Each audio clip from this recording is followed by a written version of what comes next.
السلام علیکم wears, info with انم میں خوش آمدید۔ Please subscribe my channel, like and share. خواب کی تعبیر۔ خواب میں خانہ کعبہ دیکھنا کیسا ہے؟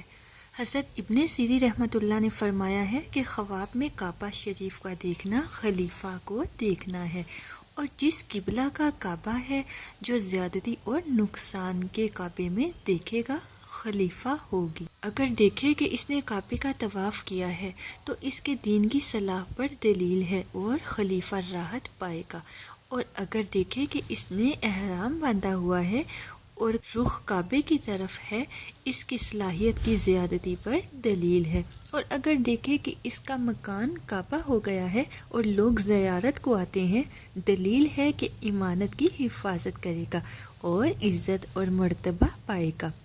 حضرت جابر مغربی رحمۃ اللہ نے فرمایا ہے، اگر بادشاہ دیکھے کہ کعبے میں گیا ہے، دلیل ہے کہ خلیفہ سے بزرگی پائے گا، اور اگر دیکھے کہ کعبہ گرا ہے یا جلا ہے، دلیل ہے کہ خلیفہ کا حال برا ہوگا، اور اگر دیکھے کہ اس نے کعبے میں کوئی چیز لی ہے، دلیل ہے کہ اس کو خلیفہ سے فائدہ ہوگا، اور اگر دیکھے کہ کعبہ میں نماز پڑھی ہے، دلیل ہے کہ خلیفہ سے اس کا کام عمدہ ہوگا۔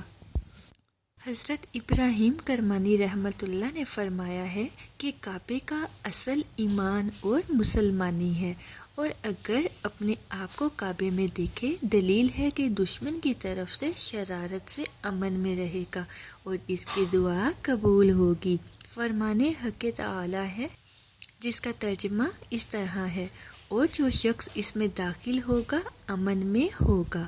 اور اگر دیکھے کہ حجر اسود کی طرف رخ کر کے بوسہ دیتا ہے، دلیل ہے کہ حج کرے گا، اور اگر دیکھے کہ حضرت محمد مصطفیٰ صلی اللہ علیہ وسلم کی مبارک زیارت کر رہا ہے یا مقام ابراہیم علیہ السلام کو دیکھا ہے، دلیل ہے کہ حج کو جائے گا اور سلامتی سے واپس آئے گا، اور اگر اپنے آپ کو کعبہ کی چھت پر دیکھے تو بد مذہب ہونے پر دلیل ہے۔ حضرت جعفر صادق علیہ السلام نے فرمایا ہے کہ خواب میں کعبہ 4 وجہ پر ہے: خلیفہ، امام، ایمان اور مسلمانی۔ نمبر 4، خوف سے سب طرح کا امن۔